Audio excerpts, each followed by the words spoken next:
Chapter 9. The Other Side of a Plain Case. As may readily be supposed, the emotions excited in the various persons present differed wildly. But of the two who rejoiced, it is hard to say that Chick was second to Dr. Jarvis. The smile which settled down upon Chick's face was beautiful to behold. He was the image of satisfaction. "I had it right," he said, and hugged himself. The doctor, in the meanwhile, sat in a sort of delightful trance. Just what had happened he could not have told anybody, but he perceived that he had sailed out of all his difficulties. Flint and Deaver, of course, protested loudly, but the superintendent promptly shut them up. "Don't you dare say a word, either of you, till I hear the inside of this whole case," said he.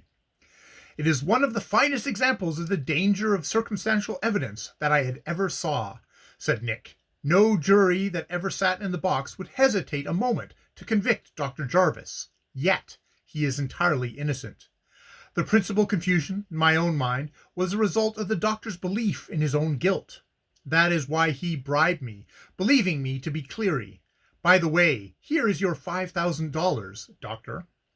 He handed the package of bills to the astonished physician, who could only gasp, "You? You?" "Yes, I played Cleary," said Nick. "That affair and your attempt to elude Chick amount to no more in the case than they indicate your own belief in your own guilt. Now, what is against that belief? In the first place, you would never have disposed of the body by burial. Having that acid, unknown to chemists, in which flesh dissolves like water, you would have used it. Your sleepwalking adventure proved to me what you would have done under similar conditions, if awake. Having seen that, I had only to be present at the digging up of the body to have a fairly reliable theory of your innocence. Why should you, possessing that acid and that furnace, mutilate a man's face and head with a spade? You had far better means of preventing an identification. But the body was buried in the garden. The question is, by whom? To answer that, we pass on to the story of the bringing of the body through the vacant lot and hoisting it over the wall. The testimony of Prescott I regard as reliable.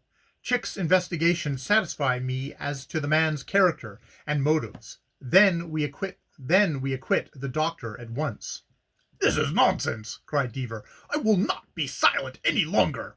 "Yes, you will," said Burns, in a voice that secured obedience.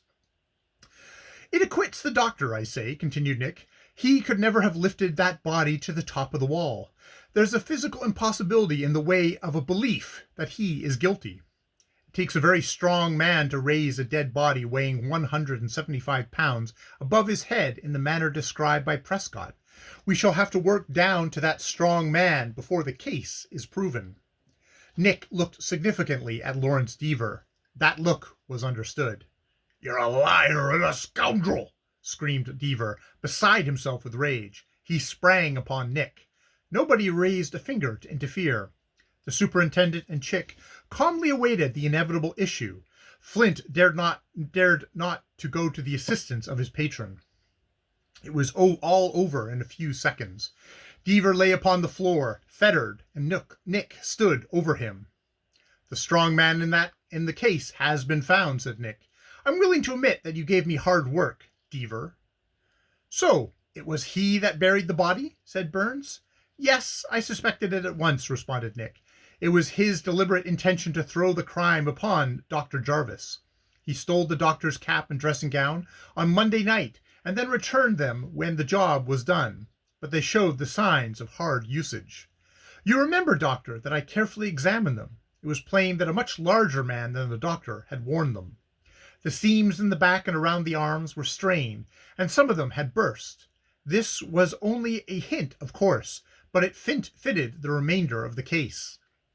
The strongest indication, however, was the way Deaver secured testimony. I had only to hint that I wanted to cover a point, and immediately he went out and secured the witness." "But most of them told the truth," said the superintendent. "Yes," Nick admitted. "There he was wonderfully helped by fate. It happened that he was seen at just the right moments, when he was playing the part of Dr. Jarvis. If he hadn't been so impatient, it would have been unnecessary for him to produce this man Flint. Chick secured real witnesses who were much better. And there we come to the point where we are sure about Deaver. Prescott and Miss Allen told the truth. Flint, prompted by Deaver, told exactly the same story. Therefore, Deaver must have known precisely what the facts were. Investigation convinces me that he could have known them in only one way, by being himself the person who performed the acts described. "Do you mean to accuse me of murdering my brother?" demanded Deaver. "Certainly not," said Nick. "Do you remember the question I asked you on the first day of the investigation?" "I asked, who has been murdered?" "Well?" "I answer that question now. Nobody has been murdered. Your brother is alive. There is nothing the matter with him except a scalp wound. The body found was the substitute which you procured. It was you who made the wounds with the spade." "This is all bare assertion," cried Deaver, who, in irons, sat upon the floor with his back against the chair. "You cannot prove what you say." "Let me first explain how the trick was done," said Nick, coolly. "Your brother, after he had somewhat recovered from the effects of the blow he had received, went to your house. He wished you to help him get revenge upon Dr. Jarvis. You had your own grudge against him on account of your unsuccessful suit for his daughter. You saw the chance of a deeper revenge than your brother had any idea of. You then planned this whole conspiracy. He was to go away forever. You were to remain and make this charge against the doctor." "It's an infernal lie!" shrieked Deaver. "Where is my brother? I demand that you produce him." "Your brother is now hidden in your house at Nyack. It was vacant. You told him to go there until you could make arrangements to get him safely away. As to the body, you bought it off of a grave robber." "How do you pretend to know that?" asked Deaver scornfully. "As to the body, I can produce the man who sold it. As to your brother, I know where he is gone, because no other course was practicable, and because I have had word that he is there." "I defy you to prove it!" cried Deaver. "I am willing to let the question of my guilt or innocence rest on that event. He is not there." There was a peculiar light of triumph in Deaver's eyes as he spoke. It did not escape Nick's observation. The shrewd detective saw at a glance that Deaver believed his brother to have already escaped. Could it be possible? In any event, Nick would not evade the other's challenge. He felt that his reputation was at stake, but he did not hesitate. "If I do not produce him in 24 hours, said Nick, "I will withdraw my charges against you."